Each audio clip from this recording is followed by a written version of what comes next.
ನಮಸ್ಕಾರ, ಇದು ಮಧುಶ್ರೀ ರಿಫ್ಲೆಕ್ಷನ್ ಪ್ರಸ್ತುತಿ. ನಾನಿಮ್ಮ ಮಹೇಶ್. ಸ್ನೇಹಿತರೆ, ಇತ್ತೀಚಿನ ದಿನಗಳಲ್ಲಿ ವಿಶ್ವಾದ್ಯಂತ ಹೆಚ್ಚಿನ ಜನರು ತಮ್ಮ ಮಾನಸಿಕ ಒತ್ತಡ, ತಪ್ಪಾದ ಜೀವನ ಶೈಲಿ ಹಾಗೂ ಕಳಪೆ ಗುಣಮಟ್ಟದ ಆಹಾರ ಸೇವನೆಯಿಂದಾಗಿ ನಾನಾ ರೀತಿಯ ಆರೋಗ್ಯ ಸಮಸ್ಯೆಗಳನ್ನು ಎದುರಿಸುತ್ತಿದ್ದಾರೆ. ಹೀಗಾಗಿ ದೈಹಿಕ ಸೌಂದರ್ಯಕ್ಕಾಗಿ ಹಾಗೂ ಅನಾರೋಗ್ಯಕರ ವಾತಾವರಣದಿಂದ ನಾವು ಹೊರಬರಬೇಕೆಂದರೆ ನಿತ್ಯ ಜೀವನದಲ್ಲಿ ನಾವು ಯೋಗ, ಧ್ಯಾನ, ಪ್ರಾಣಾಯಾಮವನ್ನು ಅಳವಡಿಸಿಕೊಳ್ಳಲೇಬೇಕಾಗಿದೆ. ಆರೋಗ್ಯಕರ ಹಾಗೂ ಧನಾತ್ಮಕ ಚಿಂತನೆಯುಳ್ಳ ವಿಡಿಯೋಗಳನ್ನು ತಮಗೆ ತಲುಪಿಸುವಲ್ಲಿ ನಾವು ಸರ್ವ ರೀತಿಯಲ್ಲಿಯೂ ಪ್ರಯತ್ನಿಸುತ್ತಿದ್ದೇವೆ. ಹೀಗಾಗಿ ಸ್ನೇಹಿತರೆ, ದಯವಿಟ್ಟು ಮಧುಶ್ರೀ ರಿಫ್ಲೆಕ್ಷನ್ ಸಬ್ಸ್ಕ್ರೈಬ್ ಮಾಡಿಕೊಳ್ಳಿ ಹಾಗೂ ಪಕ್ಕದಲ್ಲಿರುವ ಬೆಲ್ ಐಕನನ್ನು ಒತ್ತಿ. ಬನ್ನಿ, ಈ ಯೋಗ, ಧ್ಯಾನ, ಪ್ರಾಣಾಯಾಮ ಮಾಡುವುದರಿಂದ ನಮಗೆ ಏನು ಪ್ರಯೋಜನ ಎನ್ನುವುದರ ಬಗ್ಗೆ ತಿಳಿದುಕೊಳ್ಳೋಣ. ಯೋಗವು ಮನಸ್ಸು ಮತ್ತು ದೇಹವನ್ನು ಸಂಪರ್ಕಿಸುವ ಪ್ರಾಚೀನ ಕಲೆಯಾಗಿದೆ. ಭಾರತವು ಜಗತ್ತಿಗೆ ನೀಡಿದ ಒಂದು ದೊಡ್ಡ ಕೊಡುಗೆಯಾಗಿದೆ. ಮನುಷ್ಯನಿಗೆ ಬಾಹ್ಯ ಸೌಂದರ್ಯ ಎಷ್ಟು ಮುಖ್ಯವೋ ಆಂತರಿಕ ಸೌಂದರ್ಯ ಕೂಡ ಅಷ್ಟೇ ಮುಖ್ಯ. ಇವೆರಡನ್ನು ಚೆನ್ನಾಗಿ ಇಟ್ಟುಕೊಳ್ಳಲು ಯೋಗವು ಬಹಳ ಪ್ರಮುಖ ಪಾತ್ರ ವಹಿಸುತ್ತದೆ. ಪ್ರತಿನಿತ್ಯ ಮನುಷ್ಯ ಯೋಗ ಮಾಡುವುದರಿಂದ ಉತ್ತಮವಾದ ಆರೋಗ್ಯಕರ ಜೀವನ ಶೈಲಿಯನ್ನು ನಡೆಸಲಿಕ್ಕೆ ಇದು ಪೂರಕ ಅಂಶವಾಗಿದೆ.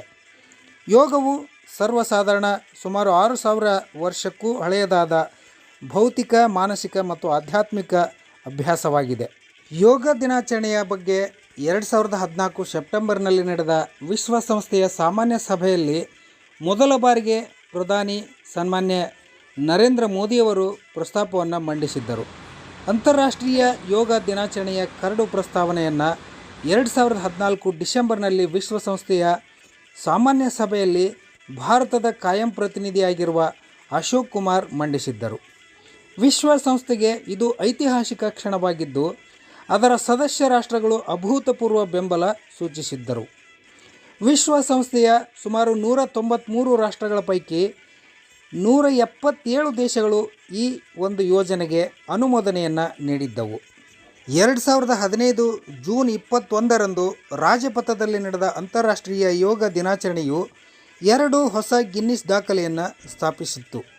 ಮೊದಲನೇದಾಗಿ, ವಿಶ್ವದ ಅತಿ ದೊಡ್ಡ ಯೋಗ ಕ್ಲಾಸ್ನಲ್ಲಿ ದಾಖಲೆಯ ಸಂಖ್ಯೆಯ ಸುಮಾರು 35,985 ಮಂದಿ ಭಾಗವಹಿಸಿದ್ದರು. ಇದರ ಜೊತೆಗೆ ಎರಡನೇದಾಗಿ, ಗರಿಷ್ಠ ಸಂಖ್ಯೆಯ ರಾಷ್ಟ್ರೀಯತೆಯನ್ನು ಹೊಂದಿರುವ ಸುಮಾರು 84 ವ್ಯಕ್ತಿಗಳು ಭಾಗವಹಿಸಿದ್ದರು. ಅಲ್ಲದೆ 2015 ಅಂತಾರಾಷ್ಟ್ರೀಯ ಯೋಗ ದಿನಾಚರಣೆಯ ಸ್ಮರಣಾರ್ಥವಾಗಿ ಭಾರತೀಯ ರಿಸರ್ವ್ ಬ್ಯಾಂಕ್ 10 ರೂಪಾಯಿಯ ಹೊಸ ನಾಣ್ಯವನ್ನು ಕೂಡ ಬಿಡುಗಡೆ ಮಾಡಲಾಗಿತ್ತು. ಜೂನ್ 21ರಂದೇ ಯಾಕೆ ವಿಶ್ವ ಯೋಗ ದಿನಾಚರಣೆ ಮಾಡುತ್ತಾರೆ ಎಂದರೆ, ವರ್ಷದ ಉತ್ತರ ಗೋಳಾರ್ಧದ ಅತಿ ಉದ್ದದ ಹಾಗೂ ದಕ್ಷಿಣ ಗೋಳಾರ್ಧದ ಅತಿ ಚಿಕ್ಕ ದಿನವನ್ನು ಅಂತಾರಾಷ್ಟ್ರೀಯ ಯೋಗ ದಿನಾಚರಣೆಗೆ ಆಯ್ಕೆ ಮಾಡಲಾಗಿದೆ.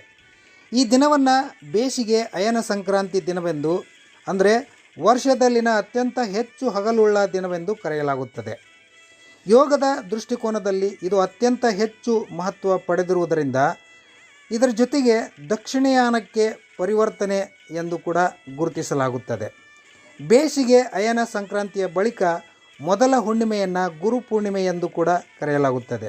ಈ ಕಾರಣಕ್ಕಾಗಿ ಜೂನ್ 21 ಉತ್ತರ ಗೋಳಾರ್ಧದ ವರ್ಷದ ಅತಿ ದೀರ್ಘವಾದ ದಿನವಾಗಿದೆ.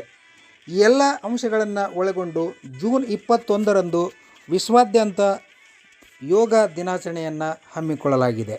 ಸ್ನೇಹಿತರೆ, ಮಾಡಿ ನೀವು ಯೋಗ, ಆಗುವಿರಿ ನೀವು ನಿರೋಗ ಎಂದು ಹೇಳ್ತಾ, ಈ ವಿಡಿಯೋದಲ್ಲಿನ ಮಾಹಿತಿ ನಿಮಗೆ ಇಷ್ಟವಾಗಿದ್ದರೆ ದಯವಿಟ್ಟು ಮಧುಶ್ರೀ ರಿಫ್ಲೆಕ್ಷನ್ ಸಬ್ಸ್ಕ್ರೈಬ್ ಮಾಡಿಕೊಳ್ಳಿ, ಲೈಕ್ ಮಾಡಿ, ಶೇರ್ ಮಾಡಿ. ವಂದನೆಗಳೊಂದಿಗೆ ನಿಮ್ಮ ಮಹೇಶ್.